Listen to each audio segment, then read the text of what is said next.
library will be closed Monday, September 3rd, 2018, in observance of the Labor Day holiday. As always, emergency services remain available during this administrative closure. Join us for the longest breakfast table, Waterford's annual fundraiser pancake breakfast on Saturday, September 8th, 2018, from 8:30 a.m. to 11 a.m. at Waterford Fire Station Number 1, 2495 Crescent Lake Road at Hatchery Road. Waterford police and firefighters will be flipping pancakes for the community. Enjoy pancakes, sausage, juice, coffee, and time spent with your Waterford neighbors and friends. All proceeds go to the Police Benevolent Fund and firefighter charities. Suggested donation of $5 per person. Beginning Tuesday, September 4th, 2018, General Administrative Office hours will return to fall and winter operating time 8 a.m. to 5 p.m. Monday through Friday. All operating hours can be found on the Township's website on each department's page at www.waterfordmi.gov. Waterford Township's monthly paper and cardboard recycling September date has been moved to September 15th. The service is provided every month, usually on the first Saturday from 9 a.m. to 1 p.m. in the parking lot of Township Hall. This is for Waterford residents only, and again, it's been moved to September 15th for September. The last day to pay your 2018 summer tax bill without interest is Friday, September 14th, 2018. Payment options and more tax bill information can be found on the Waterford Township Treasurer's website at www.waterfordmi.gov/treasurer. Did you know that Meals on Wheels delivers more than 12,000 meals per week to homebound Waterford senior citizens? Walk and Roll for Meals on Wheels is their largest fundraising event for the very important program in Waterford. Help support Waterford Meals on Wheels by participating in the 27th annual Walk and Roll for Meals on Wheels, Saturday, September 22nd, 2018. Registration begins at 8:30 a.m. at the Waterford Senior Center, 3621 Pontiac Lake Road. The walk begins at 10 a.m. and sign up today for the fun 3-mile walk, roll, or ride along on the bus. For more information, find the Waterford Senior Center on Facebook or call 248-682-9450. That's 1,200 meals a week. That equates to, I had the number written down here somewhere, 62,400 meals a year. That's unbelievable. That is incredible. Let's give it up one time to the Waterford Senior.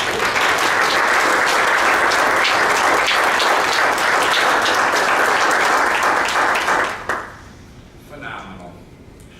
The Census Bureau is hiring.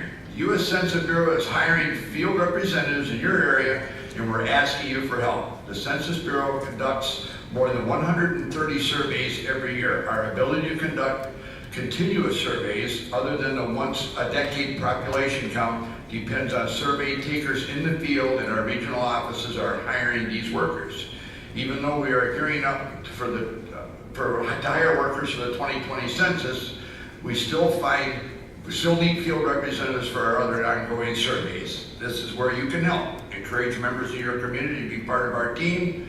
Benefits include flexible hours, meeting people, and working outside the office environment. Field representatives perform a variety of vital functions such as updating address lists and maps, conducting interviews with residents in assigned areas, explaining the purpose of the census interview, and answering residents' questions. Hours of work for field positions will vary. Some require employees to work during the day to see addresses on buildings, while others require interviewing the public, usually in the evening or on weekends. The 2018 Riverwalk Festival will be Saturday, August 25th and Sunday, August 26th on the south side of M59 at the west end of the Kroger Plaza. So everybody come out, enjoy this 2-day festival. It's a lot of fun. And Clerk Camilleri, you're very, very involved in this. Is there anything else you'd like to add to that? Well, something for everyone. Music, art, food, and games for the kids. So hopefully you'll be able to stop by at one point during one of those 2 days. Food's always what's something that's drawing me in, so, okay. So before we approve the agenda, I would like to amend the agenda, moving item number 5.1, which is request to split and divide parcel number 1306 Airway, to move that from introduction to new business. And further, to add under new business a banner request for the Riverwalk Festival. So it's a motion to amend the agenda for those two items. I'll make the motion to amend the agenda. Support. Any further discussion on this? All in favor, raise your right hand. Opposed? There are none. Now we need a motion to approve the amended agenda. I'll make a motion to approve the amended agenda. Support. Any further discussion on that?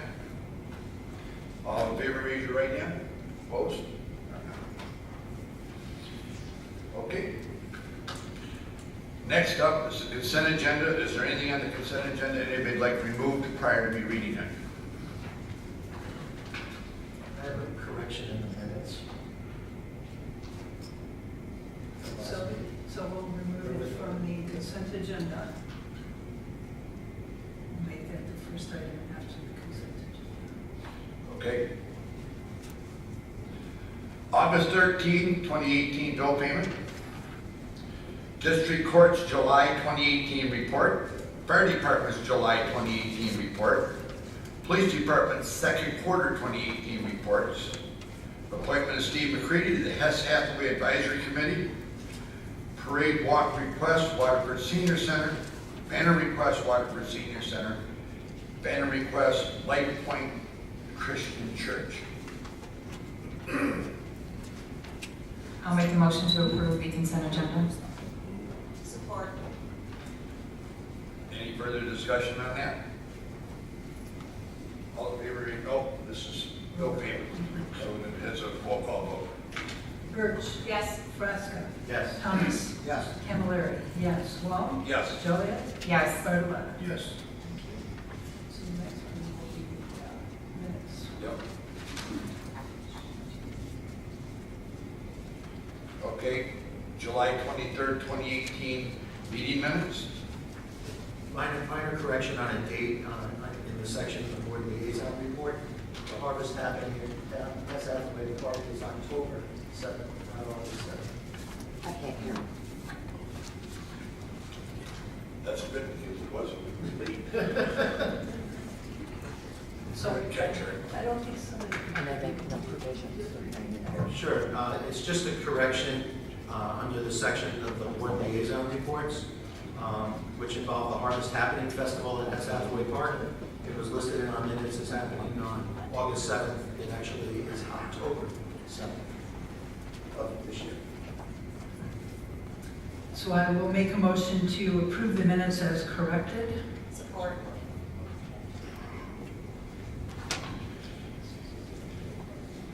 Any further discussion on this? Okay, all in favor, raise your right hand. Opposed? There are none. Okay, next up is the board liaison reports. Tony, we'll start with you. Van Norman Lake's doing treatment work tomorrow morning. Work's being done by PLM, Lake and Land Management Corporation. And I believe it starts at 9 a.m. Okay.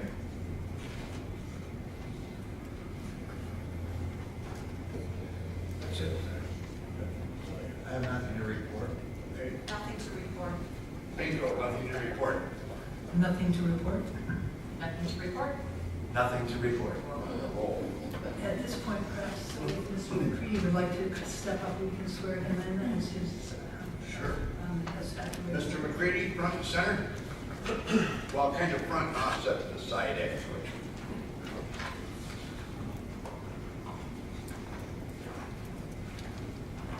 For those of you that don't know Mr. McCready, he's a volunteer at our Hess Hathaway Park.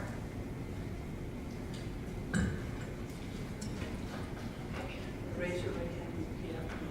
I do solemnly swear that I will uphold the Constitution of the United States and the Constitution of this state, and that I will faithfully discharge the duties as a member of the Hess Hathaway Advisory Board to the best of my ability.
Okay, under new business, we have a waiver application for Public Act 202 of 2017, form number 5584.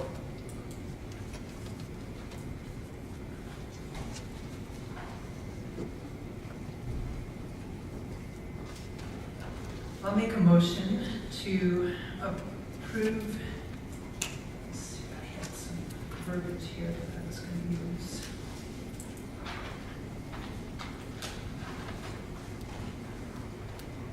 I'll make a motion to approve granting the necessary depth to width variance for the property at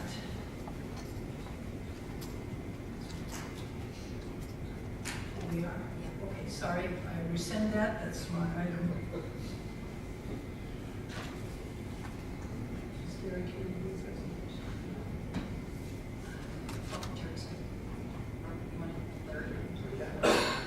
Okay, then we just need a Jerry? motion. Yeah, you want to, any information you want to share with the board?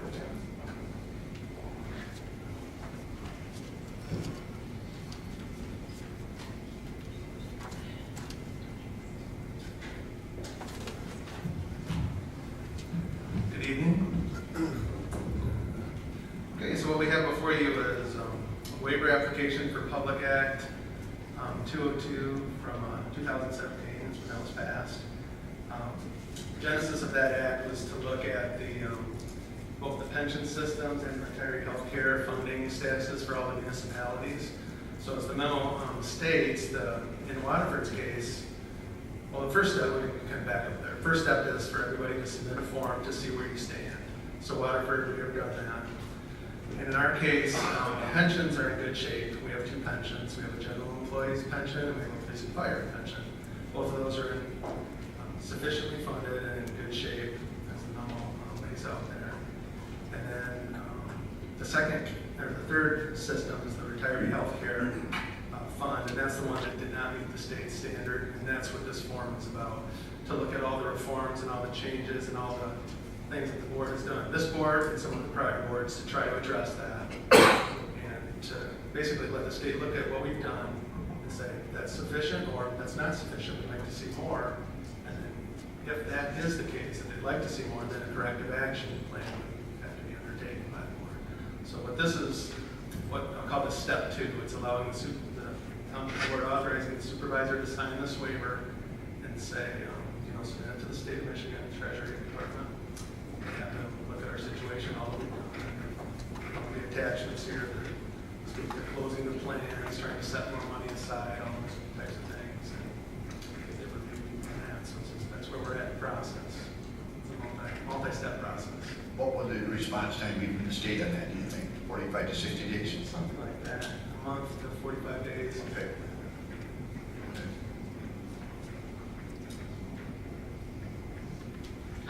So essentially, they're saying that there is an issue or that needs to be addressed, and they want to know what we've done to date. And when we send that in, they'll review that and decide at that point if we get a waiver or if we need to come up with some sort of Corrective action plan. corrective actions. Two outcomes. Yep, I will make a motion to authorize the township supervisor to sign the state of Michigan form 5584 on behalf of the board to request a waiver for its retiree health care system with respect to Public Act 202 of 2017. Support. Any further discussion on this, or any more questions for Terry Clark? Just one question. The very last page, Waterford Township OPEB funding recap. It's just the thing where they list the 12, 31, 10, 12, 14, and 16. Right. Just check the math in that 16 line. I think it's actually 6.5% of the two numbers already.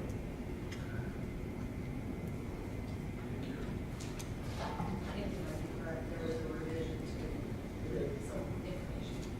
Appreciate that.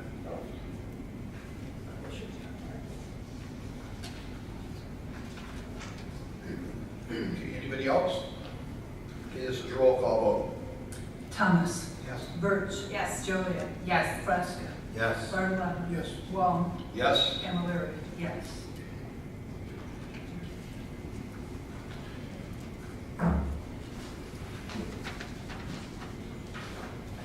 Next up is the HIDTA subrecipient agreement and resolution.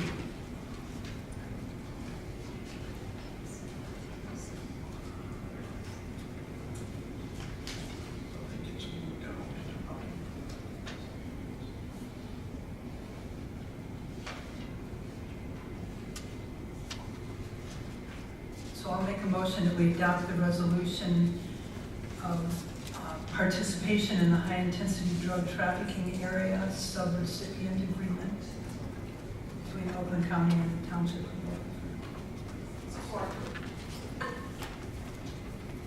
Okay, any further discussion on this? This is all good for Waterford. It's a reimbursement of overtime that we pay to our officer that's participating in the narcotics enforcement team. So we get some of that money back. Yes. Well, Yes, sir. very briefly, section 27 calls for the township to identify its contact person. Yes, Chief Underwood. Yes. Okay.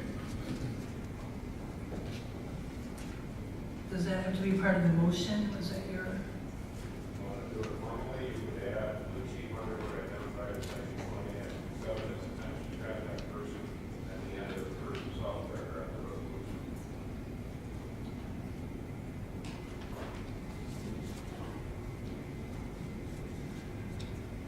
Scott, you just got another job.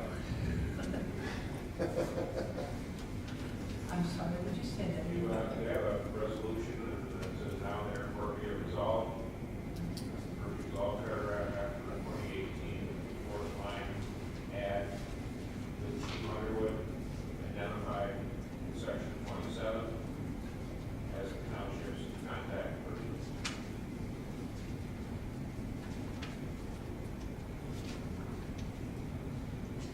So I so move. I'll support. Art already supported. Still support. All right. Okay, any further discussion on that? This is a roll call vote. Camilleri, yes. Thomas? Yes. Birch? Yes. Wall? Yes. Joliet? Yes. Bartolet? Yes. Fresta? Yes.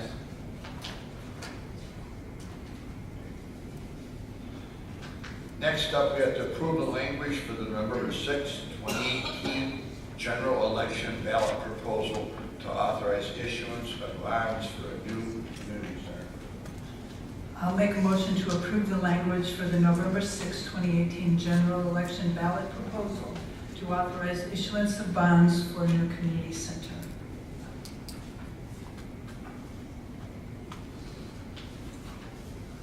I'll support. Further discussion?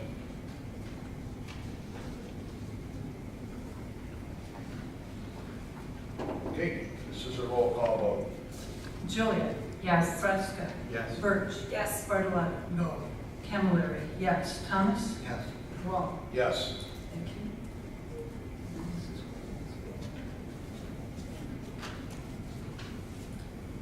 Next one.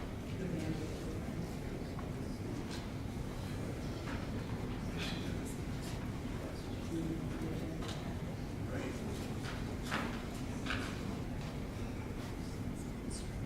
Okay, we have a banner request for the DTI Riverwalk Festival for August 25th and 26th, 2018.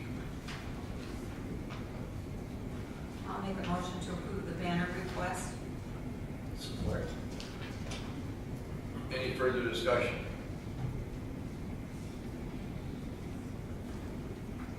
Okay. All in favor, raise your right hand. Opposed? There are none.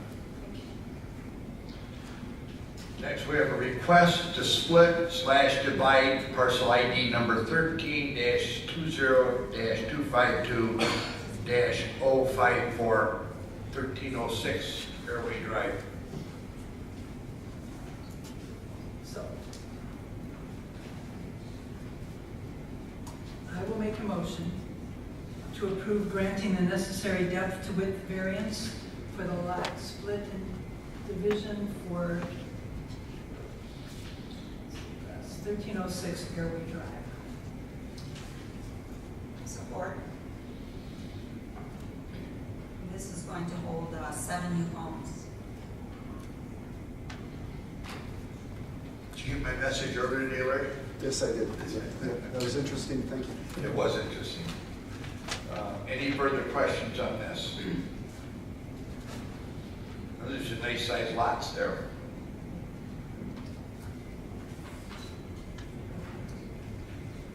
Okay.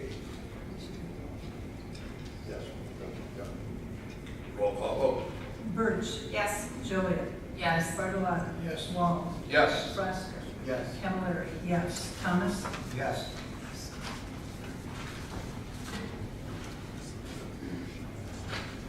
Okay, next up, we have a citizen to address the board, Lori Holland.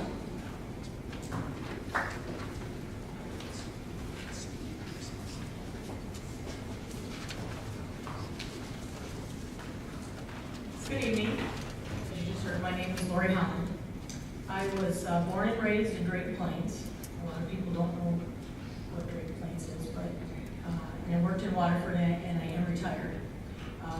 This is my home and it always will be. My family still lives here and I currently live in Orion Township. I'm here tonight because I was part of the Waterford Citizens for Safer Waterford, and someone had an issue with that. I'm also being accused of working the polls, which I did not. I drove around all day offering water to those standing outside, holding signs, even those that were against the SAD. What he is saying is because I live in Orion, I can't help on any campaigns outside of my area. So if my relative in another state runs for something I can't help, wrong. This person posted the committee information found on the county election website on his Facebook page. I get that I registered my information on a public website and you can look at it all day long and I wouldn't care. But you don't post someone's home address and phone number without consent on Facebook for your followers to see and make comments, mostly negative, in which 90% of his followers have nothing to do with Waterford. It was also stated that it cost the campaign to promote the SAD $40,000, in which the money came out of the general fund. Another false statement. Money was donated and the campaign cost $8,567.99. If he would have done his homework correctly, he would have found all that information on the election website. But he waited till election day to try and stir things up and demand answers. Sorry, I'm a little too busy to jump for you. He also accused people who work at the chamber of putting out signs. Again, what does it matter what people do on their own time? He put out signs, vote no signs. Do I care? Not at all. It makes for great discussions. However, our signs were illegal, his were not. I also asked this person nicely to remove my information from his page, in which he refused. Said it was public. Well, I don't think he would like me to post his home address and phone number all over social media or all of the Yelp reviews of his business.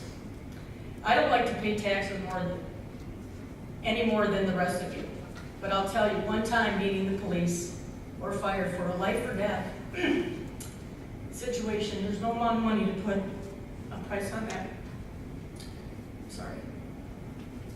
The police and fire saved my brother's and my life when we were in a bad car accident.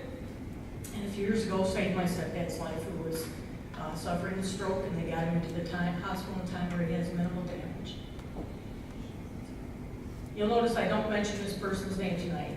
That's because I'm not vindictive and I won't give him the satisfaction of being mentioned. People know who you are, who did this.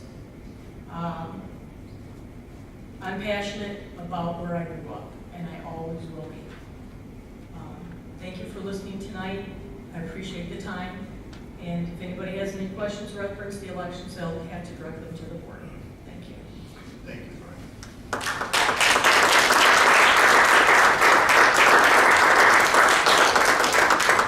I vividly remember Drayton Plains. Does anybody have any questions they would like to direct to the board at Ms. Holland's request? Okay. Next up, citizens address the board, massage green spa.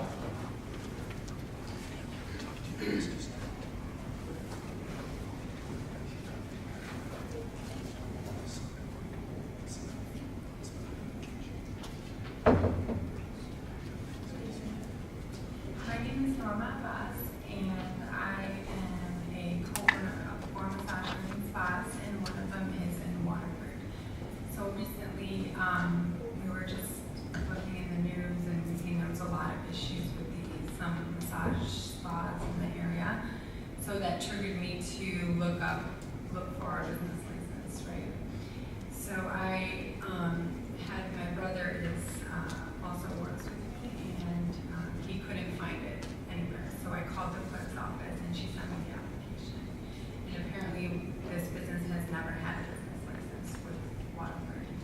So I looked over the application, and it has some ridiculous requests that I've never seen before at any other of my spas, which are fingerprints, medical clearance, $500 fee that we have to pay.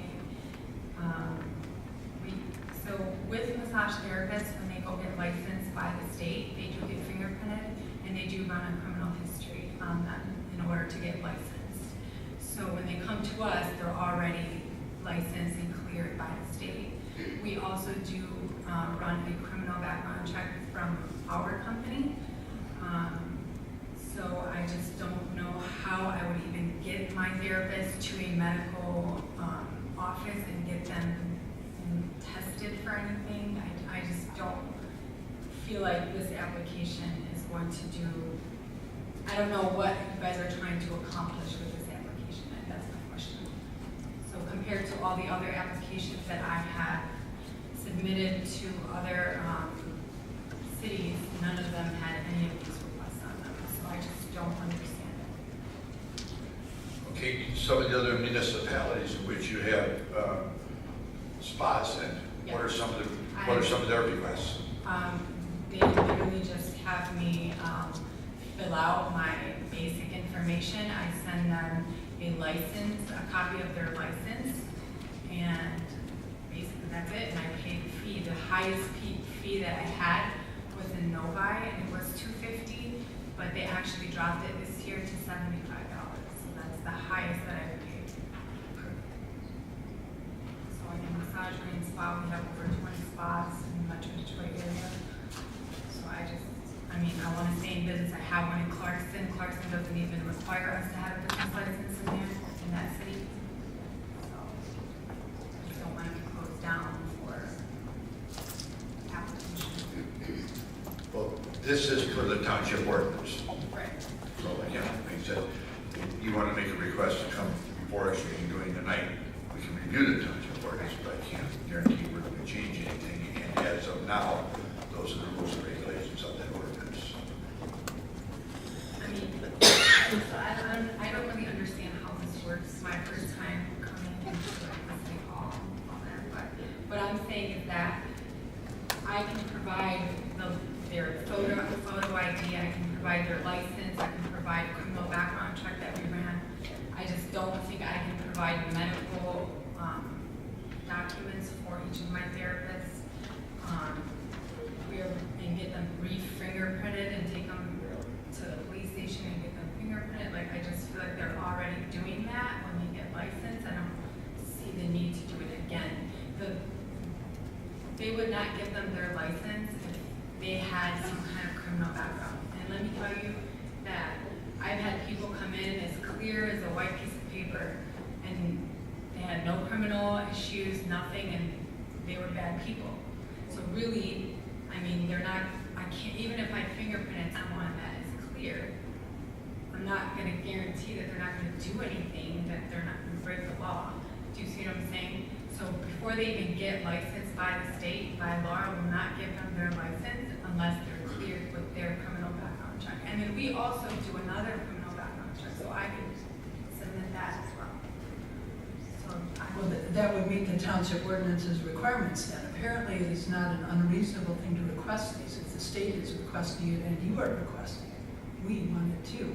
We have So it. we want this. I don't have a problem with the criminal background check, because I already do it for me, for my business. Right, so, My business so requires it me would to be do a that. simple thing to Right, submit I a think copy that of that. what I'm against is the medical, I have to go get them medically tested for any kind of disease. Like, I don't know how I would even start to do that and take them to, you know, I just don't understand that part, and I just don't understand to get them re-fingerprinted again when they already just got fingerprinted to get their license.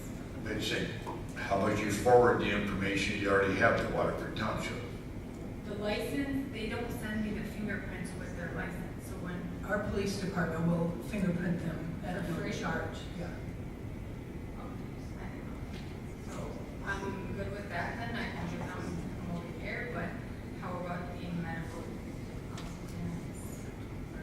Well, as the supervisor pointed out, that is currently a part of our ordinance. They just need to go see their physician, have the physician give them a note saying that they have no communicable diseases and contagious or communicable diseases, and Is that something that the health department can do, Oakland County Health Department? if they have doctors on staff. So what if they don't have insurance? They have to pay for it? They have to pay for their criminal background check. No, for the medical. Yeah, but I'm saying they had to pay for their license application, they had to pay for their criminal background check. This is just part of the cost of doing business. Do you know what divisions of the state you guys file with, like, you know, you send your information to? In licensing bureau, I think, Yeah, is that, Laura, they get licensed by the state. Carrie, Dover, can I ask you a question? Yes. What's the difference between, when she's doing massage spa and a massage therapist at a chiropractor's office? There's no difference, we have a therapist. What about the massage attorney? What's the, Well, in the context of what this person is addressing you on, we're talking about the massage regulation in the state of Michigan. And the state, in the last 4 to 5 years, did modify requirements and partially preempt the township's regulations. And I see citizens who address more, I don't know what they're going to address on. Come up, speak in the microphone just so they can hear you. Thank So you. The state has massage therapist regulations, and there are 2 levels of regulation we're talking about here, the therapist and the business itself. And it sounds like you're talking here about a business license application, which is not preempted by the state. My suggestion is that this person submit in writing the provisions of the ordinance and application form that are of concern. It's a quick matter of checking to see if that's something that the state has determined we no longer may require. That would be my suggested disposition of this. To Tony's question, there is a difference between massage therapists and chiropractors under the law, but I'm not prepared to draw that distinction for you tonight. they're still doing massages at a chiropractor's place. I don't understand what the difference is between her place of business and the chiropractor my wife goes to these massages at. She gets an adjustment and she goes and gets a massage. It's the same. Are you trying to say that they have a different business application? I'm sorry. Are you trying to say they have a different business application? So I'm just asking what the difference is. Like, my wife goes to San Brea, I've always like to the chiropractor. She gets her adjustments and she gets a massage there.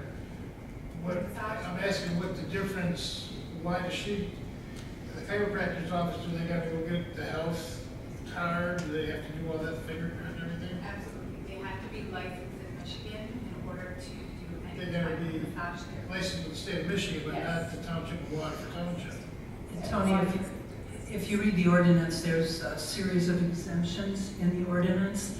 Medical doctors, doctors of chiropractic medicine, occupational therapists. If you read Yeah, the I read the ordinance. ordinance already, but my question was, what's the difference? I don't know. I'm trying to figure out what the difference is. One of my therapists can go to the chiropractor and work there as well as a massage therapist and massage work for them. So is our ordinance, Mr. Dover, is it outdated? Do we need to look at an ordinance over? Maybe this is something for the The police chief. exemption of chiropractors from the massage licensing ordinance is not outdated. We can check the ordinance very quickly to determine if the changes in state law I mentioned call for any additional revisions. We revised the ordinance in 2014, and I believe these massage therapy statutory amendments occurred prior to that, so my belief is our ordinance is current. So our ordinance, would that put you out of business in this township? I can't remember, because I mean, we bought this business from, it was already established. So I've been in Waterford for 2 years, and it's already been established for maybe 4 or 5 years before I purchased my brother purchased. Whoever brought this item up, did you come My forward and brother- say, hey, I'd like a license? No, actually, we were reading the news. Step up closer to the microphone. We were reading the news and we seen there was a bunch of issues going on. And, you know, we try to keep up with these things and I looked at it and I was like, oh my goodness, like, what is going on here? So I just wanted, just in case, let's say somebody approached our business, police or anyone, we would have our stuff up and like in my other businesses, we have our license up at the front in a frame. So in case anybody comes in, it's right there, you don't have to ask any questions. But we didn't have it in Waterford. So I had him search for it and I couldn't find it. So I called the clerk and she, I guess, looked it up and said So there what was you're saying is, if we enforce the registration fee, that $500, that's gonna put you out of business? no, but it's, I mean, it's really high. I mean, $500 is really high for an application. I mean, $100, maybe $200, but $500, that's a lot.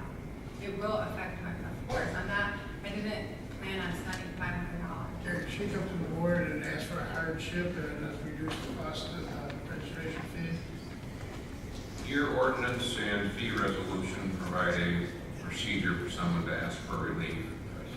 That's done in writing, and the standards to satisfy the board on are spelled out. So that's available. So she could ask for relief on the registration fee, and the other, the medical check would probably be your employee's burden. I would be good with something like that if we could give her relief on the registration fee. Well, you can't give any relief on the registration fee this evening because it's not been applied for. You just have a citizen that's pointing out concerns with the township's requirements. Where are your other, you said you had another location in Novi and where else? I have Woodhaven and Clarkston. I just did a quick search that I could find. Troy charges for a massage establishment $514 for a business license plus an additional $64 for each massage employee. Yeah, we do have one in Troy, I don't know, I can contact the owner, I do know them. I mean, I understand that you have a hardship, but we don't just arbitrarily make these numbers up, that there are procedures and people that we have to pay to process. Chief Underwood, did you want to say something?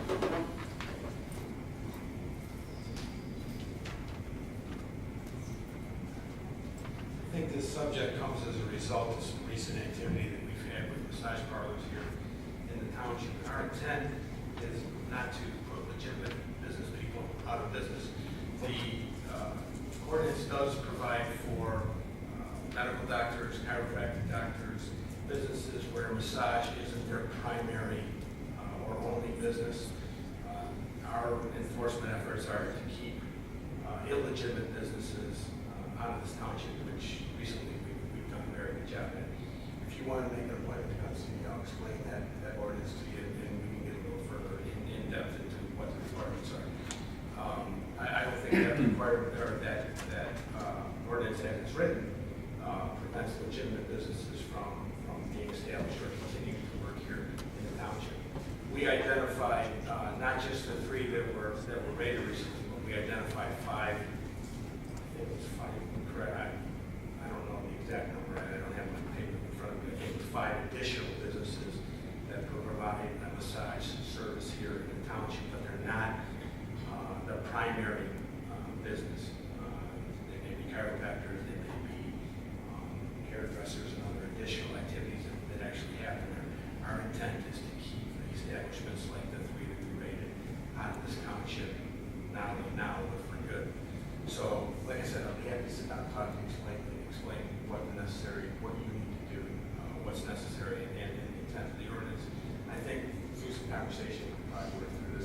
I understand the massage room is a legitimate business. I understand that there are franchises, all across the state, where else I have no idea, but I'll be happy to sit down and have a conversation. Thank you, Chief.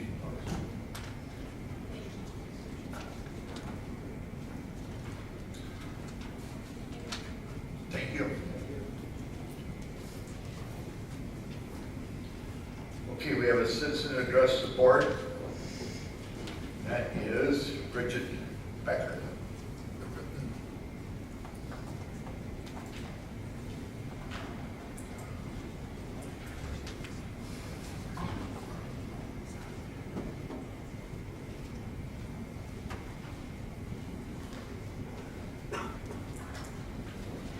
Hello, my name is Bridget Becker. I'm a certified licensed massage therapist at Institute.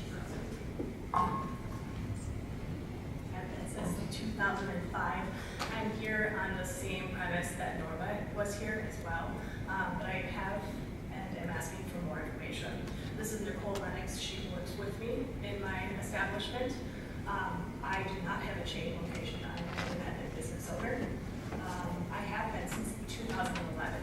When I started my business, I was not given any information on the massage establishment licensing other than the standard $10 business license that everybody in Waterford has to apply for.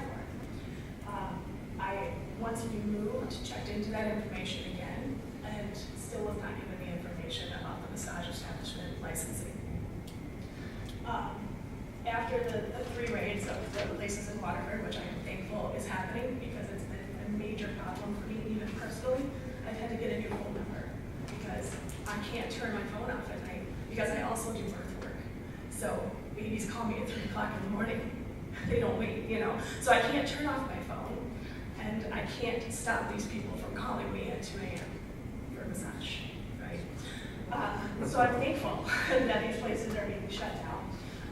But what I'm asking for today is for you to consider opening and amending the ordinance because it hasn't been updated since the massage licensing in Michigan has come into play. That came into play November 29th, 2014, and the ordinance was last amended August 11th, 2014.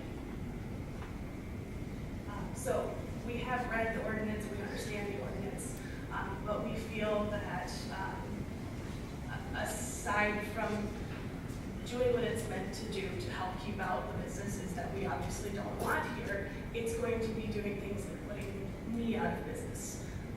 So $500 is not something I can do. Now, I'm happy to know now that I can ask for a relief from that information. I also, being a holistic practitioner, I don't have a doctor. I don't go to the doctor, so I don't have somebody that I can go to right away, get the blood work needed. The fact that I need an STD test to work here is insane. If I was working at a chiropractic office, I would not need that same STD test. I'm doing exactly the same thing, but I'm working for myself instead of someone else. We have examples of other ordinances within the town or within the state of Michigan, and I can hand this information to you as well. The first one, Canton, the town of Canton, they ask for your massage license, they ask for a driver's license, the background check, 3 references, and a proof of insurance, as well as a $170 fee. No problem. The town of Granville, which I personally think probably is the best example of something that we should hopefully model our ordinance as, states that if you are a member of a professional, is it insurance? Oh, please, I didn't write it down. Yeah, I've got a copy of the municipal code. It was in section 12-49 in their exemptions. Number 5, it's persons who currently hold a certificate of professional membership in and are currently members in good standing of nationally recognized professional massage associations that require a minimum of 500 hours of professional training, provided that evidence of such certificate and membership in good standing is maintained on file with the city clerk. Proof of valid insurance coverage of at least $2 million per incident shall also be provided to the city clerk. Now, as long as you meet those requirements, you are exempt from requiring the establishment license, which for them is a $100 application fee and then a $300 $200 annual license fee. But again, you're exempt, especially as an independent licensed massage therapist. You are not required to carry that establishment license fee because you've already been declared safe to practice by the state of Michigan.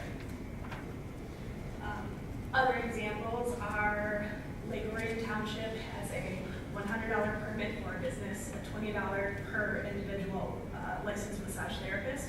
They also only require a birth certificate, a photo, fingerprints, and a school certificate. There's also Northville, which requires a 2x2 color photo, driver's license, and a fee of $230 per year and a background check. The city of Davidson has nothing, Rochester has nothing, Flint and Ypsilanti have absolutely nothing. Yes, of course, there are ordinances and zoning all over the place, but I believe that things like what we have is going to create an unjust and undue hardship. So again, I would like to ask it would be considered to open and amend our ordinance. Would you guys like copies of the information? I'll take it and I'll make sure the trustees get copies. Okay. Would you like me to speak during public comment or just go ahead and add it first?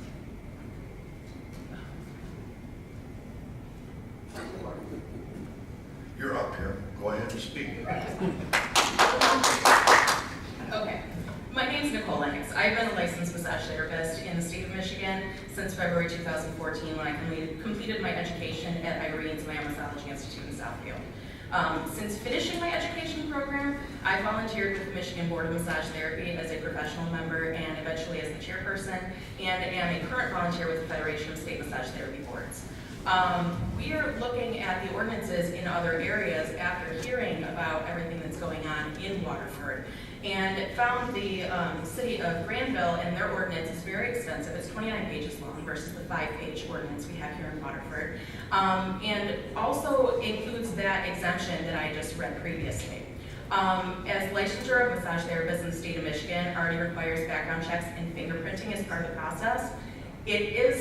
For an individual therapist, you're looking at it as kind of asking for double licensure. Because yes, it's massage establishment licensure on paper, but in actuality, in play, if you're an individual therapist, not a chain, not a large business, we're being asked to go through the same things that we already paid for. We are required to maintain a license that costs $225 every 3 years, 18 hours of continuing education every 3 years. Happy to do so. I love my work. But this is a little exorbitant for an individual massage therapist, $500 annually, when considering we already pay our license fee for $75 a year, which spun to $225 every 3 years. The submission of the certificates of health based upon the absence of communicable and contagious disease seems unnecessary, considering that we have been declared safe to practice by the state of Michigan. These points in the ordinance really seem to be aimed at curbing illicit sexual activities in businesses within Waterford Township. That's where I point to the city of Granville ordinance, where they have written their ordinance to declare this is what we're trying to prevent, and that is why there is the exemption in particular for licensed massage therapists carrying liability insurance, members of a professional guild. I think that they've really found an excellent solution to what is clearly a problem, sexually oriented businesses operating under the guise of massage therapy. But by exempting the licensed therapists who are current members in good standing of one of our professional organizations and requiring the therapist to provide that proof to the city, along with a copy of our license, the city has succeeded in weeding out some of the unsavory businesses that pop up from time to time without creating undue burden on the licensed massage therapists who practice in the city. So by adjusting the ordinance and opening that and looking at that, considering and amending it to reflect what we're currently seeing at the state level, that has been, like I said, licensure became mandatory November 29th, 2014. The ordinance has not been updated since August 11th of that same year. By bringing the township ordinance up to speed to reflect the licensure that we already have on the state level, we could be doing a much better job of making sure that we're keeping these places out of here in the first place, but also keeping the legitimate businesses in place, able to practice, and it would be relieving you guys of a lot of applications for hardship. So I would just really like for you to consider revisiting the current ordinance to reflect the licensed massage therapists And to look at us as what we truly are. We're licensed health professionals as acknowledged and regulated by the state of Michigan. Thank you. And again, we will look at the ordinance, but what you're explaining here, I used to be in the business world too, you're talking in a perfect world with legitimate businesses. But we've had our share of illegitimate, Oh yeah. And we were happy. say, massage therapy places here in Waterford Township. And again, and that's the people that follow the rules and they hire people that are licensed and they do things every week. And we do not have the ability to monitor 1,400 businesses in Waterford Township. We just don't have that. So you got to take people for their word. You know, and you know the rules, you follow the rules. If you don't, there's consequences from the state, not only from the township, but from the state. So, but again, like I said, we will revisit the ordinance and take a look at that and see. You know, we'll talk to legal counsel and look through it, and we'll decide as it work, maybe even our next work session or one of our upcoming work sessions, see where it's at, what we think, and go from there. I would be happy to give you a copy of the ordinances that we found, especially Granville, so you can see how they're handling this to keep some of the illicit businesses out and allowing the legitimate businesses to continue practice. My guess would be their attorney works by the page. Their ordinance is 29 pages long. Ours works by the hour. Ours is 5 pages long. Well, you can still have them review it. Thank you very much. Thank you. Nicole, what is your last name? Lennox, Lennox. May I write this up? Sure. Please. Thank you. Thank you.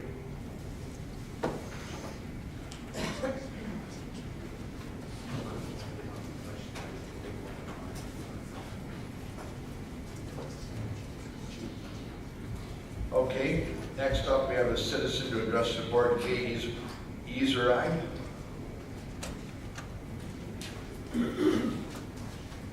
Kate Easerai.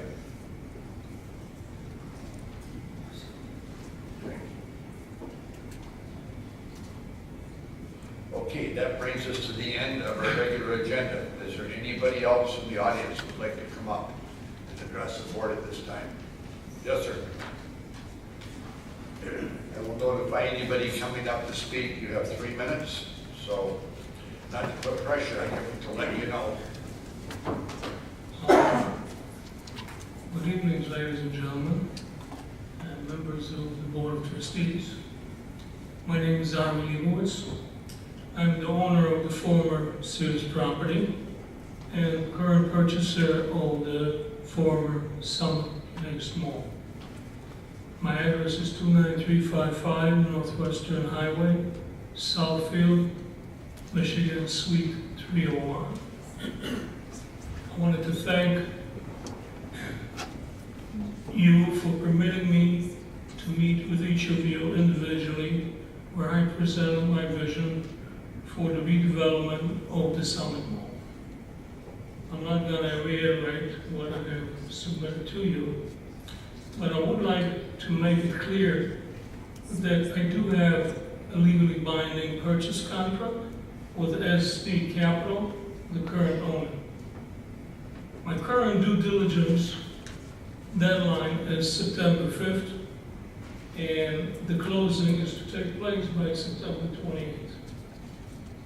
The reason I stated 60 to 90 days in my email to the Board of Trustees is due to not being certain that I can get an agreement done with the township in this time frame. So I allow myself some latitude. But the hard numbers are what I just stated. The only right to terminate in the purchase agreement for seller or purchaser is if no agreement is reached with the township by September 5th. Otherwise, the seller has an obligation to close with me, or I can enforce specific performance if seller refuses. I understand the issues and the challenges of this project, and I'm prepared to move forward, as I've stated to all of you individually. I realize the township's frustration with numerous previous failed attempts by potential purchasers. But I want to assure you I'm the real deal. The township has here a real opportunity to have the entire mall property, including the former Sears property, redeveloped under a single ownership, which I think is critical in order to have a cohesive redevelopment.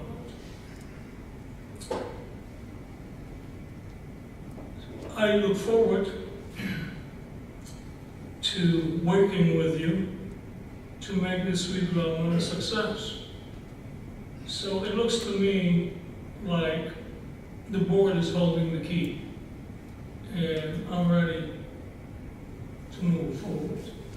I thank you for your time. I hope I didn't break my 3-minute timeline. You have 10 seconds left. Thank you, Ari.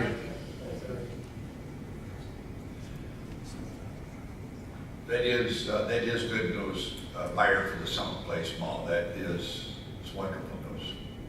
It is. Thank you. Anybody else? Yes, sir?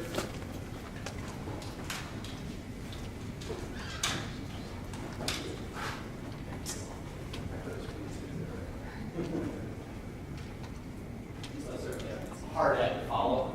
What I'd like to bring up tonight, just my 3 minutes, is we have an ordinance for smell in the township in a residential area. And I'm going to bring up the subject of marijuana before anybody freaks out. It has nothing to do with the current marijuana laws, the ones you're hearing about on the news or in the newspapers, or the proposed changes that are coming. It has to do with something that's been law for about 10 years now, and it has to do with growers that can grow as a keeper for 5 people, including himself, 6 people. They can grow 12 plants each for those people, and it emits a very bad smell. I've been living with it for 3 years. I've talked to you, Gary, a couple times. Yes, sir. And there's a solution to this. That's what I was wondering about the ordinance with that. Talking with some people in northern Michigan on my vacation that dealt with this in their townships, and they said there is a filter, it's a carbon filter that we put on the exhaust stacks when people are growing the marijuana in the residential areas that takes the smell completely out. And if there's an addendum to an ordinance that if there's a complaint about the smell, that or these people are legal growers, it's a license, get from the state of Michigan. So if there's something you can sink some teeth into when there is a problem with the smell. I'm here tonight by myself because all of my neighbors would not come because there's a lot of money involved with growing marijuana. I don't care. I don't care about the money.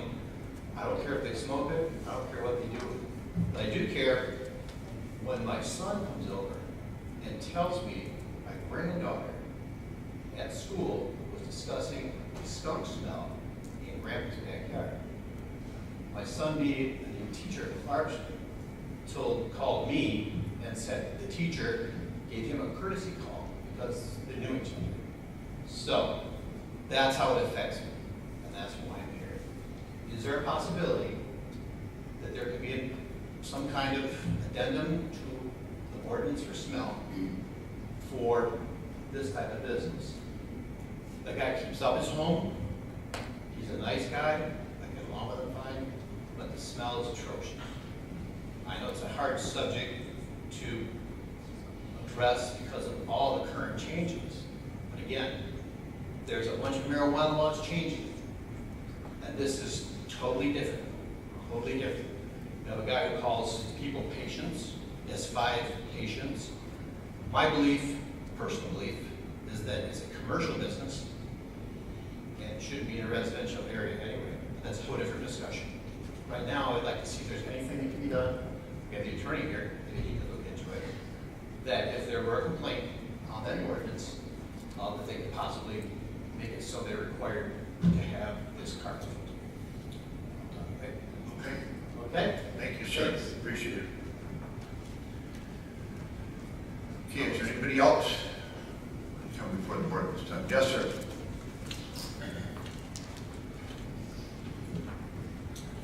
Well, first of all, I am just blown away at what I just heard. to Lori Holland and to the other members of the committee, the Citizens for Safer Waterford, for the hard work that was put into this SAD proposal. And I'm very thankful for each person that came out and voted, and for each person that participated in the process.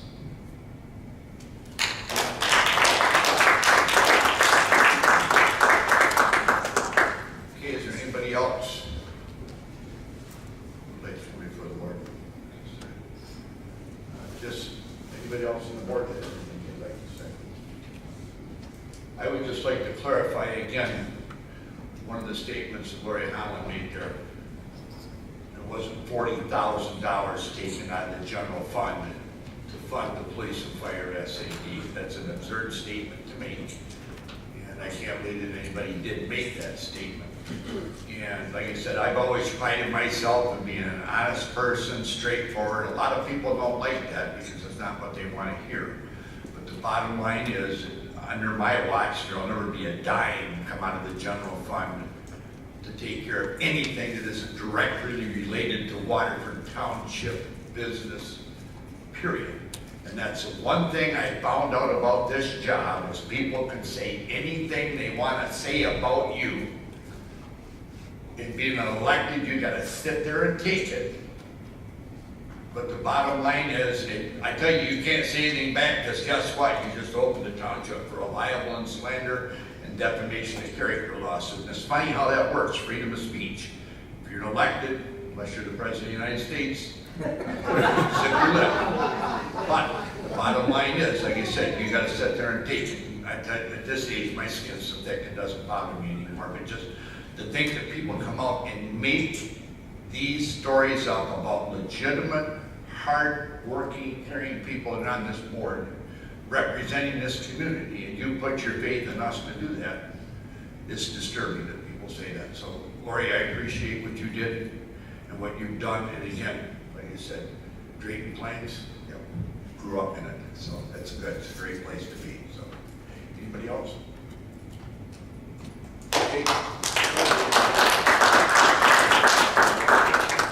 So I would like to make a motion to go into closed session to consider confidential opinions correspondence from the township attorney regarding arbitration with Lawrence M. Clark Incorporated, and this closed session is to include the budget staff, Derek Diedrich and Bart Miller.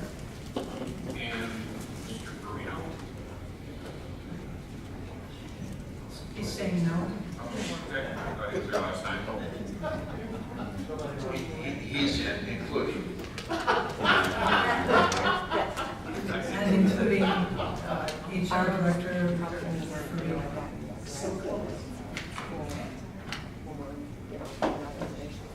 Okay. Any further discussion? Okay, this is a roll call vote. Birch. Yes. Thomas. Yes. Joliet. Yes. Bartlett. Yes. Frasca. Yes. Camilleri. Yes. Wall. Yes. I'll make another motion to go into closed session to consider confidential opinion correspondence from the township attorney regarding the litigation with SD Capital LLC and Oakland County Circuit Court, case number 2018-165-086-AS. This closed session is to include Derek Diedrich, Barb Miller, and Yeah, Lou Frino, yep. Louis Farino.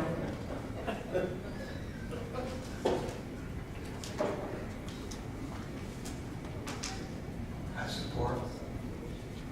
Any further discussion? This is a roll call vote.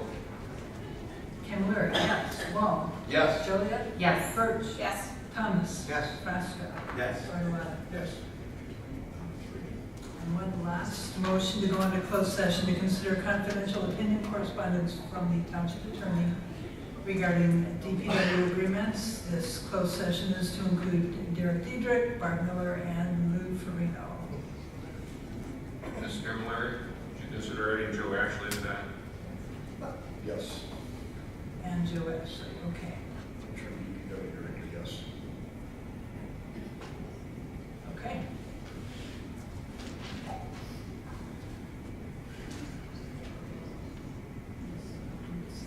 I'll support. There we go. Any further discussion on that one? Okay, roll call vote. Fresca. Yes. Wall. Yes. Birch. Yes. Joliet. Yes. Yes. Thomas. Yes. Bartlett. Yes. Closed session at 7:12. Any residents have called dispatch about 10 o'clock tonight, and if we're not out of the room, have Jimmy John's or somebody send us some food. So we will be coming back and possibly voting. Yes, we'll be coming back and possibly voting on 2 of the 3 items on the agenda. Right. Congratulations. Did you hear that?